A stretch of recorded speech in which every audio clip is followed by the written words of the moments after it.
বন্ধুরা, আপনারা সকলে কেমন আছেন?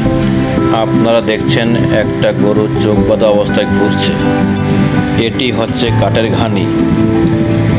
এই ঘানিটি যশোর জেলার কেশবপুর উপজেলার কেদারপুর গ্রামে অবস্থিত। প্রাচীন যুগে মানুষ এইভাবে গরু দিয়ে কাঠের ঘানি থেকে তেল বের করত। এই তেল স্বাস্থ্যের জন্য খুবই উপকারী। এভাবে কাঠের ঘানি থেকে তেল বের করলে তেলের গুণগত মান ভালো থাকে এবং এই তেল দিয়ে রান্না করা যে কোনো তরকারি খুবই সুস্বাদু। একটু আগে কাঠের ঘানি থেকে বের করা তেল আপনারা দেখতে পাচ্ছেন বন্ধুরা। এই তেল সাধারণত 380 অথবা 400 টাকা কেজি দরে বিক্রয় হয়।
বন্ধুরা, আমি ভিডিও থেকে বিদায় নিলাম।